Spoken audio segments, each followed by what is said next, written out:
Today I'm going to show you the easiest way to get Apple CarPlay and Android Auto in any car, whether it's a brand new Tesla or a 15-year-old Nissan Pathfinder.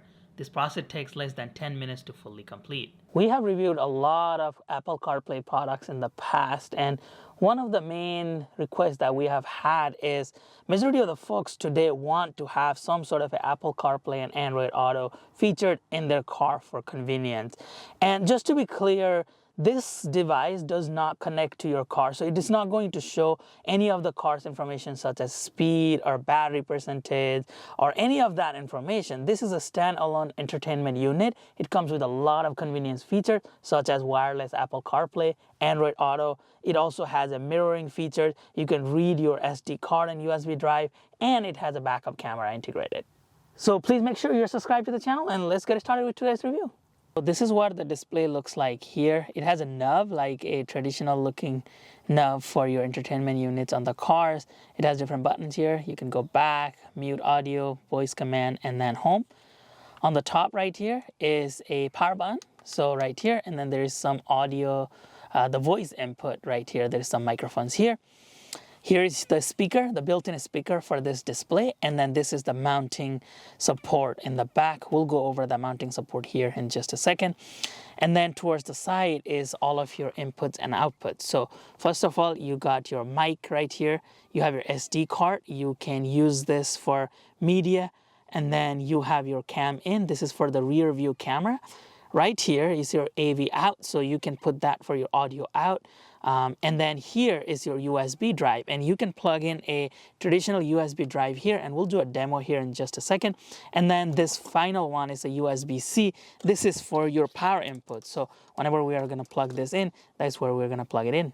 So as far as the mounting options, there are two different options you can use. One is more of a temporary option, so you can move this around different cars, and then this one is more of a permanent option. So the temporary option, it has a windshield suction mount right here, a traditional windshield suction mount, and you can adjust the angle of this suction mount.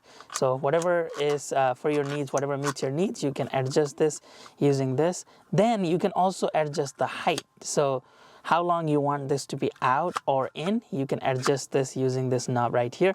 And finally, this is a rotating 360 mount, so you can just rotate the display however you want right here using this mount. Then finally, to actually mount this into the system, what you need to do is have this right here. There are mounting brackets right here, and then you have this in the back, and all you have to do is push this in and then push it up. Then this is good to go. Then you can just mount this on the windshield, and you can adjust the angle of the display. So you can rotate this display however you want. So the second option, and this is more of a permanent option, is that it has a 3M adhesive here. This kind of sits on the platform. So if you want to just leave this on your dash permanently, you can do that. I mean, you can remove this by using a heat tool, but just be careful. I don't like anything that kind of sticks to the car's dash like this. But you do have that option if you plan on leaving this unit on the car for a prolonged period of time. And this one also, you can adjust the angle just a little bit, not too much like the other one, but you can just make this straight right here, and then you can just plug this into the back. Same deal, just push it up, this locks into place. Then this becomes kind of a platform, so you can just have this on a platform, and then it will be more of a permanent basis. Now let's go ahead and install this in our car. We're going to be using this windshield mount, and just for testing purposes, I'm gonna put this right here, and then we just have to put this knob right there. Then this becomes a secured unit. Now, I just need to install this on the back. So we just align the holes in the back. Then we lock this into place. Now this is installed. That's how easy it is. The system is installed, and I can rotate it however I want. So for a Tesla Model 3 or Y, your 12-volt outlet is gonna be right here under your armrest. So we're gonna plug this in. And then we have to just plug in this USB-C to the display, and then we'll see the display power on right away. So it'll show, yeah, there you go, the Carpuride sign. It has support at carpuride.com if you have any issues.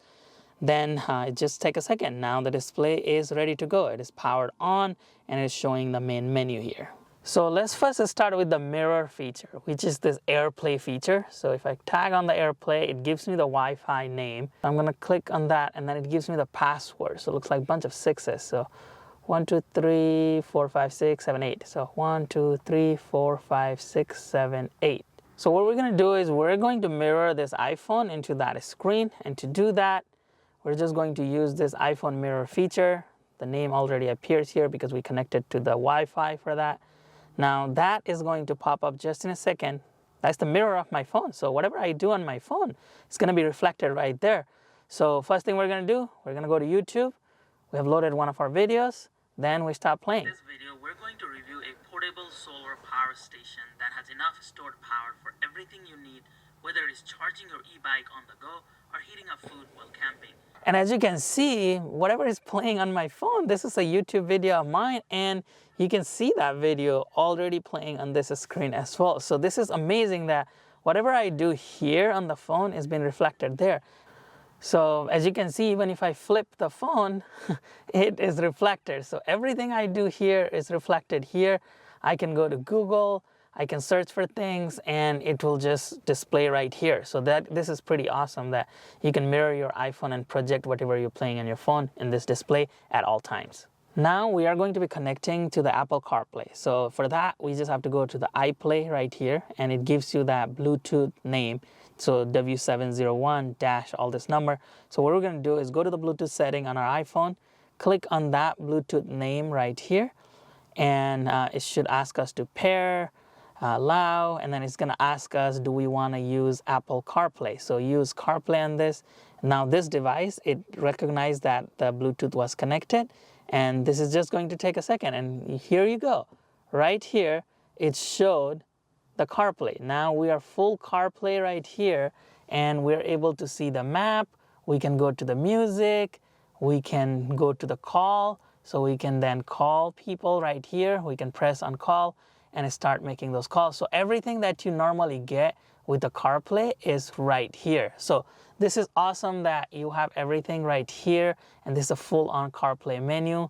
You can also get other apps by going over here, and as you can see, there's a lot of apps, including Waze. So we can finally have Waze right here, and then location service, so that is turned on. Now we can use Waze while driving on this screen right here. Now, there are 3 different ways of audio output for this device. One of them, of course, is there's a little speaker on the back that plays sound. So that's the default one where you connect to this. Whatever you're playing on your phone, it plays right here. That means navigation. It can also play music, everything on this device. So if you're okay with that, just playing from this device, it does a really great job of playing. It's pretty loud, so this is also an ideal option for many people. You just want to keep the audio output to this. But if you would like the audio output go from here to your car, then there are 2 different options you can have. One is using this aux cable. So you can plug into the aux port right here, and then plug this one in your car's aux port, and then whatever audio is playing on your phone through this display will then play through the car's speaker. So that is a convenient way, but it does require a wired connection from this to your car. The third option for audio output includes this something called FM transmitter. So if you press on here, you see the 105.90. You can adjust this, so you can make this whatever you want, but you do have to power this on. So when it is green, so we have this set up to 105.90 megahertz here, and again we can adjust this wherever we want. So let's go to the Tesla 105.90, and we're gonna hit tune. So that is tuned. Now it is tuned to 105.90, and now whatever we play on our phones music, it will play right here. So right now what is happening is we're playing a music from this phone. It is going to the CarPlay here on the CarPlay screen, but because the audio output is set to 105.9 FM and my car is set to 105.9 FM, everything that I'm playing here is actually being played from my car's audio. So all of my car's speakers are playing the song that I'm playing on my phone through this device, now going to the car's audio. So I'm calling my wife, and we're going to test the audio quality here. Can you hear me? Yes. Can you hear me? Yeah, I can hear you. How is the audio quality? It's good. It's normal. It's not cutting off or anything? No, it doesn't cut off. Can you hear me okay and it doesn't cut off? No, it sounds normal here as well. So let's go over this screen right here. Just a quick comment right here is the home. So when you press on the home icon, even if you are, let's say, in CarPlay, when you press on home icon, it just gets you right back to the home screen. So this icon right here is your voice command. So when you press on it, the Siri activates. Of course, this is your knob that controls the volume. So this is a manual volume control. If you want to control using the touch screen, you can also do that. You just have to slide it right here on the screen. So easier way by just using the knob right here. This is your volume mute. So if you press here, the volume is muted. Plus, unmute, mute. So you can do that. And then this is your back button. So whichever menu you're in, if you want to just go one step back, you can just push this and it will go back. On the top, here's your home icon again. Here's your volume. This is your CarPlay. This shows your time. Here's your Bluetooth icon. So this shows which Bluetooth is connected. So my phone is connected right here. This is your light sensitivity. So if you press here and you do this as an auto, it kind of slides around. So it kind of adjusts for the light. But if you leave this in manual, you're able to adjust the screen brightness up and down using this right here. So this is your appearance setting. So you can go through different appearances right here. White, there's the one with the different background here. So you can go through that. And then this is your help icon right here. So Carpuride product, if you need any help, just support. So it shows right there. Again, going back to the home screen, that's what you see. Now let's go through some of the items here in the menu. First one is the CarPlay. This is Android Auto. The AirPlay basically means, you can mirror your iPhone to that. Auto Link is where you can mirror your Android phone to this screen, but just keep in mind the Android one wirelessly doesn't work. You have to plug it in. So you have to use the charger to plug it into the USB drive, and then you are able to use the Auto Link feature. This EQ is basically to adjust your sound sensitivity and volume. So you can do a lot of changes right here, which is pretty awesome. Then we go back.